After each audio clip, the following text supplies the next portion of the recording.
మానకొండూరు మండల తహసీల్దార్ కార్యాలయం ముందు ఎస్ఎఫ్ఐ ఆధ్వర్యంలో స్కాలర్షిప్ ఫీజు రియంబర్మెంట్ విడుదల చేయాలని డిమాండ్ చేస్తూ ధర్నా చేసి అనంతరం మండల తహసీల్దార్ వినతి పత్రం అందజేయడం జరిగింది.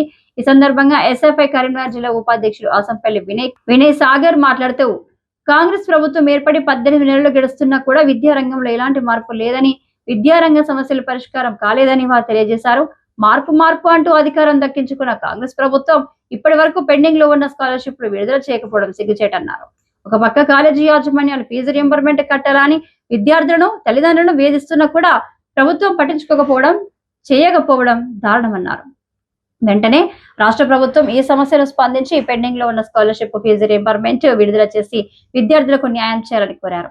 లేని ఎడల రానున్న రోజుల్లో పెద్ద ఎత్తున ఉద్యమాలు చేస్తామని అలా హెచ్చరించారు. ఈ కార్యక్రమంలో జిల్లా సహాయ కార్యదర్శి భోగేశ్వర్, నాయకులు సన్నీ, నితీష్, బన్నీ, మనోజ్, దీపక్, విజయ్, రాకేష్, సాయి తదితరులు పాల్గొన్నారు.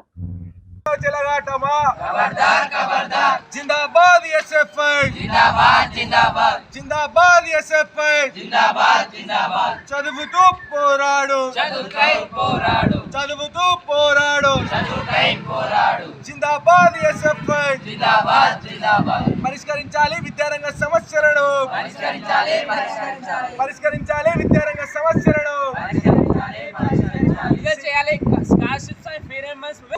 కాంగ్రెస్ ప్రభుత్వం ఏర్పడి సుమారు 18 నెలలు కానొస్తున్నా కూడా విద్యారంగంలో ఎలాంటి మార్పు జరగలేదు. మార్పు కోసం ప్రభుత్వాలు మారాలన్న రేవంత్ రెడ్డి ఈరోజు ఏడవేండని చెప్పేసి ఈరోజు మేము ప్రశ్నిస్తూ ఉన్నాం. ఈరోజు ఒక విద్యారంగ సమస్యలు చెప్పుకుందామంటే ఈరోజు ఎడ్యుకేషనల్ మినిస్టర్ లేని పరిస్థితి ఉన్నది. ఎడ్యుకేషనల్ మినిస్టర్ ఆయన దగ్గర పెట్టుకొని ఇంతవరకు కూడా ఎలాంటి సర్వేలు, ఎలాంటి సమీక్షలు చేయని పరిస్థితి ఈరోజు మన తెలంగాణ రాష్ట్రంలో ఉన్నది. ఈరోజు సుమారు 80,000 కోట్ల పైగా ఈరోజు పెండింగ్లో స్కాలర్షిప్స్, ఫీ రియంబర్స్మెంట్స్ ఉన్నాయి. ఈరోజు ఉన్నతమైన చదువులకు వెళ్ళాలంటే విద్యార్థులకు అనేక ఇబ్బందులు పెడుతున్నాయి. యాజమాన్యాలు వేధింపులు జరుగుతూ ఉన్నాయి. అయినా కూడా ప్రభుత్వం ఎక్కడ కూడా పట్టించుకున్న పరిస్థితి లేదు. ప్రభుత్వం వెంటనే దీనిపైన స్పందించాలి. పెండింగ్లో ఉన్న స్కాలర్షిప్, ఫీ రియంబర్స్మెంట్లు విడుదల చేయాలి. అదేవిధంగా ఈరోజు మానకొండూరు మండలంలో ఉన్న ప్రభుత్వ జూనియర్ కళాశాలకు ఎలాంటి పరారు కూడా ఇంతవరకు కూడా నిర్మించని పరిస్థితి ఉన్నది.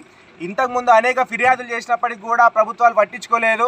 ఈరోజు కొంతమంది వ్యక్తులు అక్కడ తాగొచ్చి బియర్ బాటిల్స్ వేస్తున్న పరిస్థితి ఈరోజు మానకొండ మండలంలో ప్రభుత్వ కాలేజీలో ఉన్నది. దానికి వెంటనే పరారు కూడా నిర్మించాలి.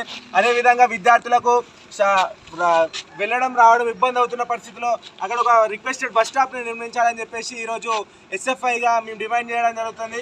ఈరోజు ఎంఆర్ఓ కార్యాలయం ముందు మేము నిరసన చేస్తూ ఉన్నాం. ఇప్పటికి ఇంకా కూడా ఎంఆర్ఓ గారు స్పందించి బయటకు వచ్చిన పరిస్థితి ఇక్కడ లేదు. ఎంఆర్ఓ గారు తక్షణం ఇక్కడికి రావాలి, ఈ సమస్యలపైన వారు మాట్లాడాలని చెప్పేసి మేము ఎస్ఎఫ్ఐగా డిమాండ్ చేస్తూ ఉన్నాం. వారు వచ్చేంత వరకు కూడా మేము ఇక్కడనే కూర్చొని నిరసన చేస్తామని చెప్పేసి ఈ సందర్భంగా తెలియజేస్తూ ఉన్నాం. నా పేరు ఆసంపల్లి వినయ్, ఎస్ఎఫ్ఐ కరీంనగర్ జిల్లా ఉపాధ్యక్షుడు.